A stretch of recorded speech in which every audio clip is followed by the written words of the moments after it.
Everyone and good morning because afternoon হতে আর 15 minute মতন বাকি। আর এই যে ইনি এখনও হেয়ার কাট করেনি, কালকে হেয়ার কাট করতে যখন গেছিলো তখন দোকান বন্ধ হয়ে গেছিলো, কারণ ওর দিদার শরীর খারাপ ছিল না, তার জন্য বন্ধ করে দিয়েছে। তো যাই হোক, এখন আমি যাচ্ছি ওই বাড়িতে বিকজ পুজো হবে 1টা নাগাদ। এমনিতে আমাদের প্ল্যান ছিল যে আমরা বিরাটি মন্দিরে যাব, বাট ওই মা বললো যে বাড়িতে পুজো আছে, সেটা তো জানতাম না আগের থেকে, যে 12 তারিখ পূর্ণিমা পড়েছে, 12 তারিখ পূর্ণিমা পড়েছে। তো যাই হোক, যখন পূর্ণিমা পড়েছে বাড়িতে যখন পুজোই হচ্ছে, তো তাই জন্য ভাবলাম যে আর বাইরে যাবো না। তো পুজো দিয়ে তারপরে 3টের সময় মেকআপ আর্টিস্ট আসবে। এই করতে করতে দিনটা মানে একটু প্রথমে আগে কমিউনিটি হলে যাবো ব্যাগ ট্যাগ রেখে, যে কি ডেকোরেশন কতটা কমপ্লিট হলো, ওদিকে ইয়ের লোক চলে এসছে, আরও ওই বাদবাকি ওই জিনিসগুলো দেখবো। দেখার পর তারপরে তো শ্যাম্পুটা করতে হবে, বিকজ চুলের আজকে শ্যাম্পু না করলে চুলটা একটু ফোলা ফোলা লাগবে না, এইসবই। যাই হোক, এখন যাওয়া যাক, গিয়ে ওইদিকে সব কিছু দেখে তারপরে তো বাবা আছে, কোনো অসুবিধা। বাড়িতে চলে এসেছি, আর 1 ঘন্টা মতন বাকি আছে। পুজোর প্রস্তুতি চলছে, আমার তাড়াতাড়ি নিচ থেকে একবার ঘুরে আসি, বিকজ আমি খুব কনফিউজ হয়ে গেছি যে চুলটাকে খোলা রাখবো কি চুলটা বান করবো, ঠিক আছে, দুটোর মধ্যে। তো তার জন্য ফুল লাগবে, বিকজ শুধু চুল ওরম করে খুলে রাখতে পারবো না। তো তার জন্যই সেটাই ভাবছি যে কি করব। তো নিচ থেকে একবার ফটাফট দেখে আসি যে কি ডেকোরেশন চলছে, কি রান্নাবান্না চলছে। আর এখানটা ব্যাক ক্যামেরা অন করে, এখানে ঝুমু এখন চন্দন বাড়ছে, আর দেখো সব কিছু নিয়ে এখানে গোছানো হয়েছে। এখানে মণি গোছাচ্ছে, মা কি করছে, মাও গোছাচ্ছে, সবাই মিলে গোছাচ্ছে। আমি এখন নিচে যাই, নিচে গিয়ে দেখি কতদূর কি হয়েছে, আর দেখি ওখান থেকে ব্যাঙ্গালোর জিপসি আছে বা যাই না আমি ঠিক। তো এখন গিয়ে দেখি কতদূর কি ডেকোরেশন হয়েছে, তারপর তোমাদেরকে আপডেটও দিচ্ছি, বিকজ রাত্রিবেলা তো লাইট হওয়ার পর একরকম আর এখন একরকম। তো জানি মোটামুটি ডেকোরেশন কমপ্লিট, শুধু সাইডের ডেকোরেশনগুলোই বাকি। এই যে এখানে চলে এসছে, 2-1টা গোলাপ ঝেড়ে দিল, সব কটা চলে এসছে আমার পিছন গোলাপ ঝাড়তে। দাঁড়াও দেখা, চুরি করা একটা লিমিট থাকে।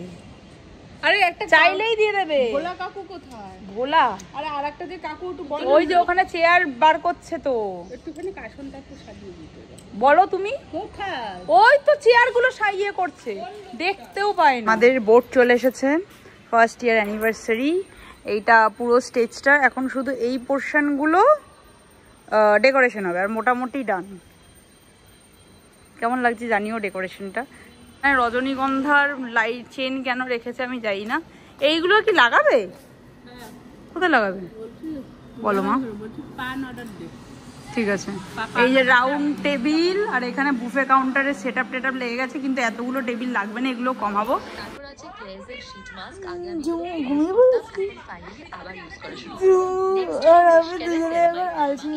শ্যাম্পু করে নিয়েছি আর অপেক্ষা করছি কখন ঠাকুরমশাই আসবে। ঠাকুরমশাই আসার কথা ছিল 1:30।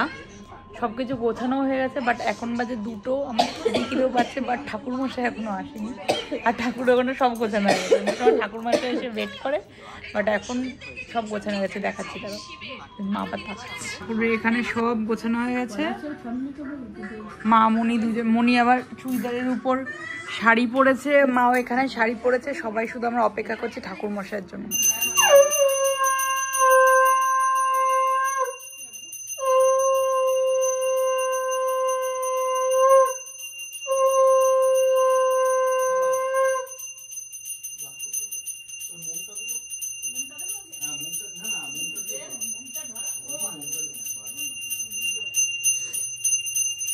অঞ্জলি দেওয়া হয়ে গেছে, আর মণি ওখানে লক্ষ্মীর পাঁচালি পড়ছে।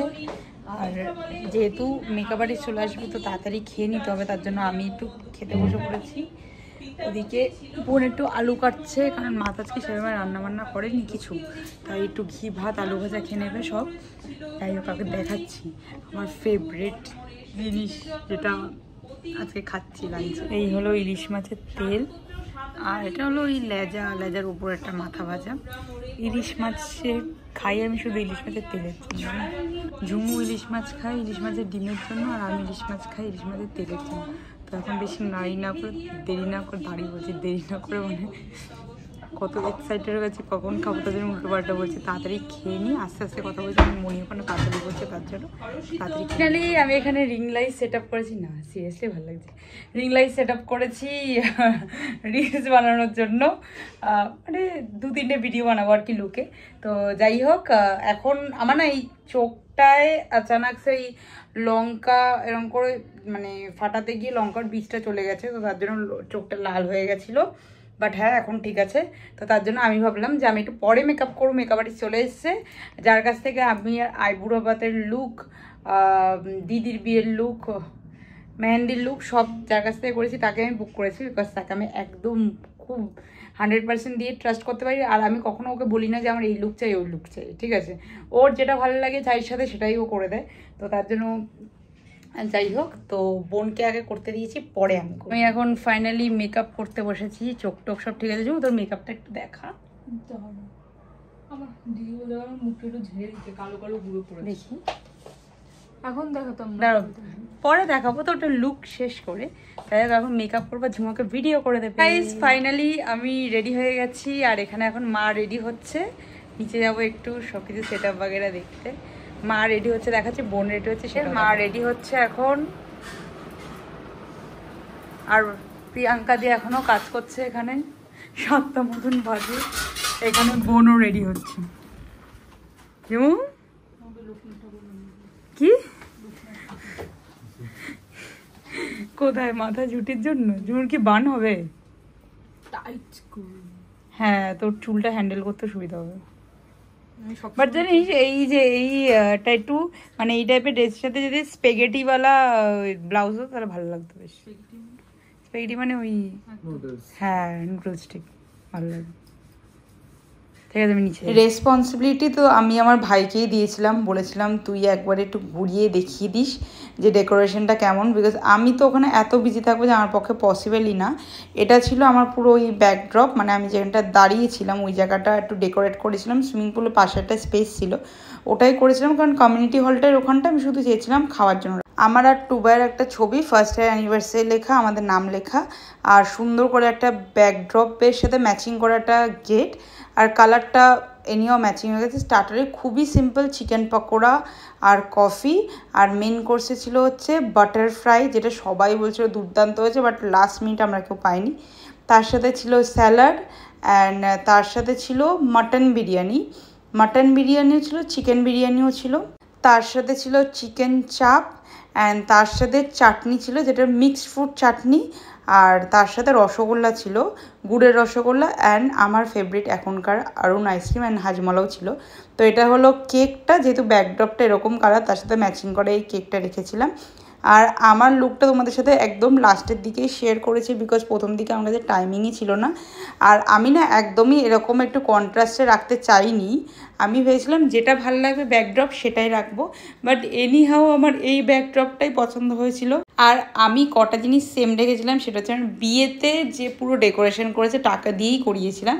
আর সে বললো দেখো এটা অনেকটা ইউনিক লাগছে, আমি তাকে যথেষ্ট ট্রাস্ট করি তার উপরই ছেড়ে দিয়েছিলাম। এটা আমাদের এখন কেক কাটার সময় চলছিল। আর ইভেন আমার ক্যামেরাম্যানও, যে আমার বিয়ে পুরোটা ক্যামেরা ফটো তুলেছে তারাই ছিল, সেই গ্রুপটাই ছিল। সেম গ্রুপ হলে কী হয়, একটা কমফর্ট জোন থাকে। প্রি ওয়েডিং করেছি, রিসেপশান, বিয়ের এতগুলো দিন কমফর্ট জোন থাকে, তো তার জন্য ওদেরকে বেশি ট্রাস্ট করতে পারবো। তো আমাকে বললো প্রথমে তোমরা না ফ্যামিলি নিয়ে সবাই মিলে কেক কাটো, তাহলে ভালোই লাগবে। তো টুবাইয়ের ফ্যামিলি এক সাইডে, আমার ফ্যামিলি এক সাইডে, আমার মাসিরাও ওদিকে। তো যাই হোক সবাই মিলে একসাথে কেক কেটেছি। তো তারপর কিছু ক্লোজ আপ পিকচার নেওয়ার জন্য আলাদা করে এবার টুবাইকে বলেছিলাম, টুবাইও বলেছিল যে আমি এক কাজ করছি, এই সাইডটা খাওয়াচ্ছি কেক, ওই সাইডটা খাওয়াচ্ছি। তো যাই হোক এরকম করে ফাইনালি দেখো এই অ্যানিভার্সারির অ্যাকচুয়াল আইডিয়া কিন্তু পুরো আমার বুম্মার ছিল, ঠিক আছে? বুম্মাকে তোমরা দেখতেই পাচ্ছ। তো বুম্মার ছিল, তারপরে মা এগ্রি করেছিল, অ্যান্ড টুবাই তো ওর ইন্টারেস্ট ছিলই, বাট আমি খুব একটা বেশি এগ্রি করিনি। তো এখন সময় হয়েছে যে মানে সবাই নেমে যাবে, আর আমাদের এখন ক্লোজ আপ পিকচারগুলো নেওয়া হবে, যে কেক কাটার দুজন মিলে একসাথে, যেটা দেখো এখানে নেওয়া হচ্ছে। কেক তো অলরেডি সাইড দিয়ে কাটা হয়ে গেছে, বাট এটা হচ্ছে আর কি ফলস কেক কাটা। আর একটা জিনিস যেটা অ্যারেঞ্জমেন্টটা আমি করিও নি, মাই করেছে, সেটা হলো মালা বদল। তো আমার আর টুবার একদম ইচ্ছা ছিল না যে ফার্স্ট ইয়ার অ্যানিভার্সারিতে মালা বদল করার। আমাদের ইচ্ছা ছিল যে আমরা বড় করে যখন অ্যানিভার্সারি করব, ইচ্ছা ছিল সেটা 5 বছর হোক 6 বছর, তখন আমরা মালা বদলের জিনিসটা রাখবো।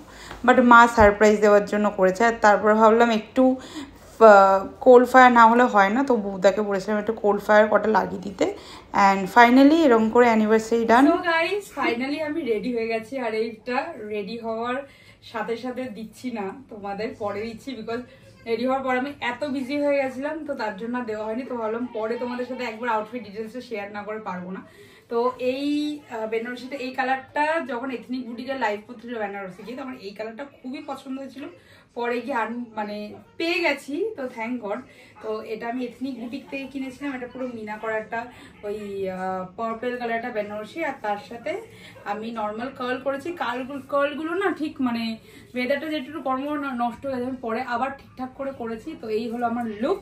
আর ব্যাস এই হলো জুয়েলারি সব করেছি এইটুখানি। এটা কিন্তু দুটো হার, এটা একটা দুটো আমি জয়েন করে করেছি। তো এই হলো আমার আউটফিট ডিটেলস। তারপরে আর কি ভিডিও রেকর্ড করা হয়েছে, রেকর্ড করা হয়নি আমি মানে জানি না, আমি নিজে এডিট করতে গিয়ে তারপরে দেখতে পারবো। ছোট কেকটা যেটা আমি নিয়ে এসেছি সেটা পরের দিন কাটা হচ্ছে। আমাদের অ্যানিভার্সারি চলে এসেছে। এই যে আমরা প্ল্যান করেছিলাম হাওড়া ব্রিজে যাওয়ার, বাট ওটাকে ক্যান্সেল করতেছি বিকজ কোমর আর পায়ের তলা দুটোই ব্যথা। টুবাই তাড়াতাড়ি কেকটা কাটবো তো। টুবাই আমাকে বলেছিল আজকে সকালবেলা কেক কাটা হবে, বাট ঠিক আছে আমরা 13 তারিখে কেক কাটছি। কি ছুরিটা ছিল এখানে, তো গুল্লু সব সেট আপ করেছে আমাদের এখানে, সুন্দর সেট আপ করেছে গুল্লু। আর অতনু এখানে শুয়ে পড়েছে মুন্ডু ঢুকিয়ে। হাত তালে দিবি না?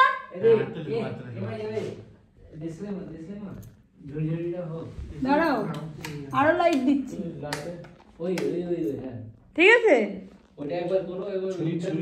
করলাম তো, হ্যাঁ ছবিটা এসছে। দুবার আসলো লাইট। হ্যাঁ ঠিক আছে ঠিক আছে। এবার যাই এখন কেক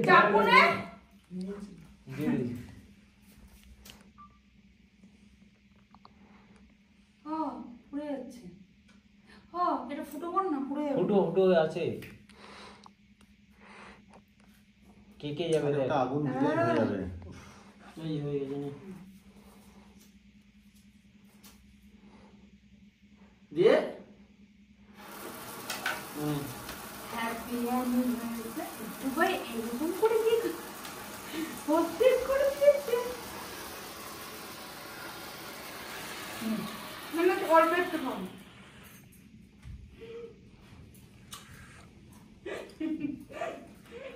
মেকআপ রিমুভ করে ডাবল ক্লিনজিং করলাম।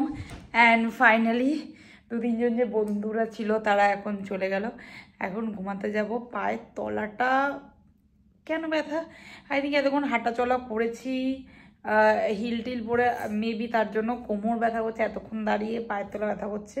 আজকে উঠলে মোটামুটি কালকে 12টার আগে মানে আজকে ঘুমালে মোটামুটি 12টার আগে উঠতে পারছি না। এখন মোটামুটি 2টো মতন বাজে।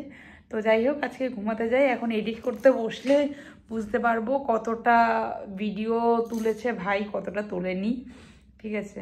তো যাই হোক ব্লগটা এখানে এন্ড করলাম। ভালো লেগে থাকলে অবশ্যই লাইক করে দিও, শেয়ার করে দিও, and also subscribe to my channel. দেখা হবে কাল নেক্সট একটা ব্লগের সাথে।